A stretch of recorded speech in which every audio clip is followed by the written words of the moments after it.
Tá me ouvindo? Tô te ouvindo de boa, assim. Bom, primeiro eu queria ouvir o teu lado aí sobre crianças transistirem e tudo mais, primeiro pra eu entender, assim. Crianças que não se identificam com o gênero designado no nascimento existem, portanto, são trans, já que a definição de trans é não se identificar com o gênero designado no nascimento. É uma afirmação extremamente simples em relação à existência de pessoas que a gente atribui como crianças e que elas não se identificam no gênero designado.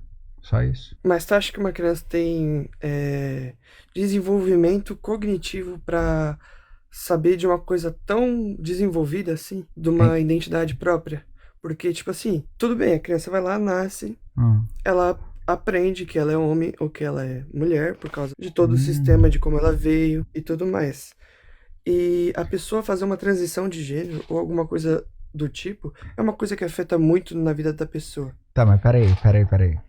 Você prestou atenção no que você falou sobre a criança, você sendo contrário à existência de crianças trans? Você prestou atenção no que você falou? Ou não? Prestou? Então, Você porque. acha que isso é uma coisa... Não. Calma. Se você prestou atenção, então eu vou trazer um ponto da sua fala, tá? Por que você usou que a criança aprende a ser homem e mulher de acordo com o que ela veio? Eu não digo que ela aprende a ser, eu digo que ela aprende a se entender como, porque é como ela vê o mundo. Então alguém tá ensinando ela daquele jeito, certo? Não. Não? Tipo, a gente nasce, a gente aprende que a gente é humano. Porque a gente é humano. Não, a gente Entendeu? não. Mas tu ser humano não depende de aprendizado. É simplesmente uma categorização biológica. Ser homem ou mulher também não. Ser homem ou mulher é uma categorização construída socialmente. Não, é uma categorização biológica que acontece em todas as espécies. Qual é o leão que o gênero é homem? Como assim? Se você disse que homem e mulher é uma categorização que ocorre em todas as espécies, qual é o leão cujo o gênero é homem? Ué, olha, o leão que vem com um sistema reprodutor masculino e basicamente e também... Ele é o quê? Peraí. Mas Não, ele é o quê? Deixa eu terminar o que eu falar. E também achei até engraçado você escolher o leão para dar esse exemplo, porque tem uma diferenciação bem clara entre os leões machos e fêmeas, que Mas é eu não falei a de macho e existência da fêmea. juba. Mas eu não falei de macho e fêmea. Sim, e entre leões há comportamento homossexual, e isso não quer dizer nada. O que eu te perguntei foi baseado na sua definição. A sua definição, eu não tô falando nada da minha definição porque eu te expliquei já ao que você perguntou sobre o primeiro tópico, tá? A sua definição, ela traz uma carga de dizer que homem e mulher existem em todas as espécies. Foi você que disse isso. E aí eu te perguntei qual é o homem que existe no leão. Mas qual é o homem que existe na espécie leão, no animal leão? Qual deles é homem? Como assim? Você disse que homem e mulher existem em todas as espécies. Me dá um exemplo de outra espécie que exista homem e mulher. Tá, pode ser que eu tenha usado o termo errado, quis dizer macho ou fêmea. Mas é isso. Ok, mas macho e fêmea não são gêneros. Identidade de gênero demanda uma coisa que não é sem ciência. Sem ciência é o que animais têm, que eles sentem medo, dor, eles querem proteger sua vida e eles têm alguns instintos deles. Isso é sem ciência. Nós temos consciência e a nossa consciência traz algumas características que é, inclusive, o que faz a gente ter a nossa percepção externa do mundo e a nossa percepção interna enquanto ser social dentro desse mundo. O que acontece é que ao longo dos anos a gente vai tendo um desenvolvimento da nossa espécie em que certos papéis de gênero e certas atribuições de gênero vão sendo anexadas a tipos sexuais e em algum momento a gente dá nomes para isso, mas as atribuições ocorrem antes até do nome existir. Se você pegar o Homo neanderthalis e você pegar o Homo sapiens, são duas espécies diferentes dentro da biologia E na Posso época, só dar... deixa eu concluir, só um pouquinho. E na Não, é época, que eu acho que só fugiu um pouco do... Não, peraí, só um pouquinho, cara. Paciência. O Homo neanderthalis e o Homo sapiens, na época em que essas duas espécies existiam em conjunto, não havia a categorização homem e mulher e sequer por essas espécies havia uma categorização biológica da quais eles entendiam para dizer essa categorização é macho, essa categorização é fêmea. Isso são categorizações que nós atribuímos e demos esses nomes muitos anos depois, e isso vem com o advento da ciência. Não tem absolutamente nada a ver com algo ser inerente ao ser humano, os descritores que a gente dá para as coisas, né? Tá, posso falar um negócio? Porra, eu achei legal o que tu falou, até fez bastante sentido, foi uma fala bem inteligente, mas fugiu totalmente do tema, né? Tipo, a gente não tá debatendo sobre se existe ou não pessoas trans, eu tô falando sobre crianças. Eu Sim. acho que fugiu. Sim, porque você fugiu. Você trouxe, olha o que você falou. Você mandou para um absurdo que foi o seguinte, tá? O primeiro absurdo que você falou, que a criança aprende a ser homem e mulher de acordo com o que ela vem. Ela vem com características biológicas. Ela vem com características biológicas primárias e secundárias, fenótipo. Ela vem com essa manifestação dos seus genes, com a expressão desses seus genes. Isso é o que ela vem. A nossa sociedade atribui a um fenótipo homem e a um outro, e nem é homem, é menino, mas enfim, que o menino se torna homem depois. Mas a nossa sociedade atribui para cada tipo de fenótipo que a gente encontra homem e mulher. A nossa sociedade que faz isso. Outras sociedades, inclusive anteriores à nossa, atribuíam outros gêneros. Se você pegar o Talmud, que é um dos livros judaicos, tem 8 gêneros lá. E se eu não me engano, a Torá tem 6. Então a gente tem sociedades anteriores à nossa que tratavam do gênero como uma coisa muito mais ampla.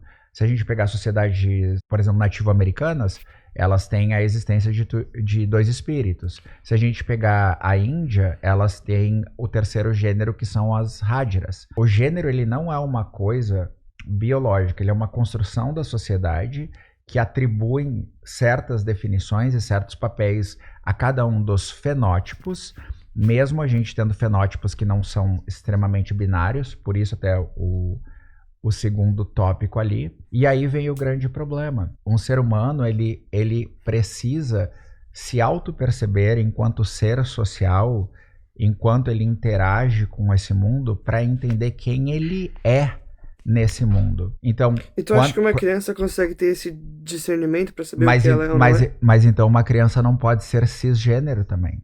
Você não poderia... Só um pouquinho. Se a criança, ela Qual não... a solução para isso, então? Aí é que tá. A solução era não ter essa definição de gênero social. Então a solução é a gente pegar certidão de nascimento, não bota nada, nome bota neutro, e é isso então. Que bagulho. Esse aí é o teu pensamento. Não, isso foi burro. Isso foi burro não, que você falou. Deixa eu dar... Não, isso foi burro. Mas isso foi burro. Foi essa a minha proposta? Não, a tua proposta é que tu tá então, espantalho totalmente do tema. Não, eu não tô. Para mostrar que o gênero ele não é algo inerente à biologia e que também não é binário, eu te dei exemplos de sociedades onde o gênero não é binário, e daí eu te expliquei que não há como você saber o gênero de alguém, porque esse ser humano, para ter o entendimento do seu próprio gênero, ele precisa se auto-perceber. Uma criança tem a capacidade de se auto-perceber enquanto ser social, quando ela convive, e aquilo que foi atribuído para ela não fazer sentido de acordo com a categorização da informação no esquema cerebral dela. O fato de você não entender isso e daí pular para a certidão de nascimento não ter nada, o nome ser neutro, é um espantalho que você cria para usar como argumento, mas que não tem fundamentação nenhuma. Não faz nem parte do que eu falei. Cara, o meu pensamento, eu não tô indo, tipo, na lógica se eu acho se existe ou não pessoas trans, se antigamente existia não sei quantos gêneros. Eu só acho que uma criança, assim, que nasce, por exemplo, menino, ela não tem o discernimento pra decidir se ela vai ou não virar menina, virar Júlia, não sei, assim, sabe? E quem deve decidir? Por exemplo, deixa eu terminar minha fala. Por exemplo, quando eu era criança, eu já quis ser bombeiro, eu já quis ser médico, eu já quis ser professor, mas no fim Mas no fim eu não virei nenhuma dessas, porque eu não sabia o que era melhor pra minha vida no futuro e eu não sabia tomar decisões pro meu futuro tão importantes quando eu tinha 5, 6, 7 Mas anos. o que isso tem a ver E a com pessoa como você se tem tudo a percebe? ver, Não, como tem tudo a você. ver. Como que o desejo de você ter uma profissão diz respeito a como você se auto-percebe? Então, eu tô falando sobre a pessoa não ter o discernimento ainda pra saber o que ela vai ser pro resto E da vida quem, dela. quem disse que é pro resto da vida? Eu vou fazer uma pergunta que eu quero ver o quanto você estudou sobre isso, tá? De todo o universo de crianças que se declaram trans e que vão fazer acompanhamento com as equipes multidisciplinares, qual é o percentual delas que sai de lá com o diagnóstico de incongruência de gênero? Não sei. Então, tu acha que toda criança que se declara trans, ela é diagnosticada com incongruência de gênero e, portanto, passa por uma transição mais além hormonal e tal? Tu acha que é assim que funciona? Não, não acho. Tá. Então, quem é que decide se a criança vai fazer uma transição, aí falando hormonal? E aí a gente tá falando estágio Tanner 2, a gente tá falando puberdade. Daí a gente já não tá falando mais de criança. Quem é que decide isso? É a criança sozinha? Ela vai lá e diz: mamãe, sou uma menina e agora eu preciso tomar hormônio. É assim Então, que funciona? eu acho que quem tem que decidir isso é ela quando ela estiver mais velha, quando ela tiver mais autoconhecimento de si própria e tiver mais maturidade. Certo. Depois Cê- passar por acompanhamentos certo. psicológicos, psiquiátricos e tudo mais. Quem é que decide, por exemplo, se uma criança pode ou não fazer uma cirurgia? Pode repetir. Quem é que decide se uma criança pode ou não fazer uma cirurgia? Os pais dela, uma criança, Não, no e geral. o médico, né? E a equipe médica. Então, Isso. pais e médicos, que são os pais que são o responsável da criança, e os médicos que são especialistas da área, veem: nossa, essa criança precisa de uma cirurgia. Ela pode simplesmente ter dito que ela tem um problema, mas quem vai decidir é uma equipe médica e os pais. Quem vai levar para o procedimento. A criança em si não vai decidir nada. Então, quando uma criança se diz trans... Mas com base, só um com pouquinho, base só um no que pouquinho. ele- Não, agora... Não, eu você, quero te fazer uma pergunta pra tu continuar o teu raciocínio. não. Da mesma forma que você pediu para eu deixar tu falar e eu fiquei absolutamente calada para tu falar, mesmo com o que tu seguiu sendo um non sequitur do que tu falou anteriormente, agora tu vai deixar eu terminar de falar, tá? É assim que vai funcionar. Tá bom, desculpa então, Ok. desculpa. Então, quando uma criança se declara trans, a criança ela pode simplesmente estar passando por um período de tentar se entender, de tentar se compreender nesse mundo. E a transição de crianças, ela é única e exclusivamente social. O que eu quero dizer? A criança pode, se for uma menina trans, a declaração dela, ela pode deixar o cabelo crescer, ela pode passar a usar as roupas tipicamente associadas com o gênero feminino, eventualmente trocar de nome, e depois retornar porque se viu, ela se auto-percebeu como além daquilo. Ela não teria aquele alinhamento com aquele gênero. Mas quando a criança trans está fazendo um acompanhamento, esse acompanhamento ele é feito por uma equipe multidisciplinar. Então a gente tem psicólogo, psiquiatra, assistente social, pessoas especializadas em gênero, endocrinologista, uma série de outras coisas. E os pais fazem esse acompanhamento junto. O acompanhamento médio de uma criança trans, médio de criança, é de 6 a 8 anos, tá? Então tu pega aí uma criança com 3 anos, ela vai fazer acompanhamento no mínimo por 8 anos. A média do que ela vai fazer de acompanhamento é por 8 anos. E o máximo que ela vai ter feito em todo esse processo é uma transição social. Nada hormonal. Nada. Existem crianças que usam bloqueadores hormonais muito cedo, mas a esmagadora maioria das crianças que usam bloqueadores hormonais são crianças cisgênero, porque elas sofrem de uma puberdade precoce. É um menino de 9 anos, por exemplo, entrando na puberdade masculina já. Mas a criança trans não passa por isso. Hoje, inclusive, com as normas do Conselho Federal de Medicina, a adolescente trans nem pode mais bloquear a testosterona, nem tomar hormônios antes dos 18 anos e não pode fazer cirurgia antes dos 21, mesmo que isso cause danos irreversíveis ao corpo dela, mas ela não pode.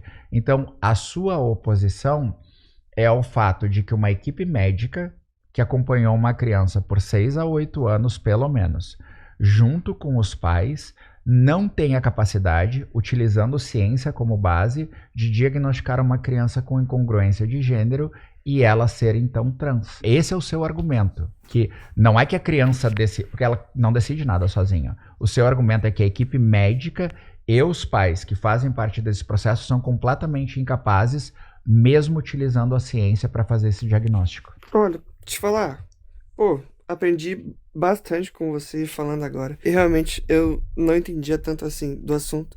Eu entrei mais por debater. Eu entrei um monte de live assim e tento debater um pouco só pra. Porque eu acho que o debate é bom pra gente aprender. E também porque eu tô querendo melhorar a minha oratória e tudo mais. É bom. Mas, que bacana, aprendi bastante assim contigo assim agora. Posso te dar o dado que eu te perguntei se tu sabia? Pode. Quando crianças são encaminhadas para o acompanhamento com essa equipe multidisciplinar, de cada 10 crianças que chegam lá, só 2 são trans. Bacana. Então, a gente tem um índice aí de 20 a 30% das crianças que vão para o acompanhamento que são trans, né? Então, não é o número geral de crianças, tá? Então, você pega o número geral de crianças, você corta para aquelas que se dizem trans, dessas que se dizem trans, é só uma pequena fatia que é trans. Não, bacana. Que bom saber dessa informação agora, sim. E se tu quiser base, já que tu tá buscando aprender a debater e melhoria de oratória, eu recomendo tu pegar os materiais publicados pelo Hospital de Clínicas de São Paulo, que é Antigos, se eu não me engano lá a sigla, tá? Que tem esses materiais. Se tu sabe ler inglês ou se o teu Google Tradutor funciona bem, porque o meu às vezes não funciona muito bem, mas eu leio inglês, né? Tu pode ir na WPATH. A WPATH é a Organização Mundial que define os protocolos de atendimento e acompanhamento de pessoas trans ao redor do mundo. E nesse lugar da WPATH, tu vai ver que vai ter um documento chamado Padrões de Cuidado número 8. E lá ele vai dar, inclusive, o conjunto de características que tu tem que procurar nesse acompanhamento para poder, então, diagnosticar uma pessoa, não só uma criança, mas uma pessoa com incongruência de gênero. Então, assim, é uma coisa bem mais pautada na definição de protocolos de atendimento e a outra é mais pautada no que acontece no dia a dia, que daí é o Hospital de Clínicas, tá? Essas duas fontes são bem importantes se tu quiser aprender um pouquinho mais sobre isso. Fechou. Rames, obrigada pela tua participação. Então, será só isso. Se quiser aparecer aí em um outro momento e trocar uma ideia, será muito bem-vindo. Fechou, valeu. Valeu, tchau, tchau.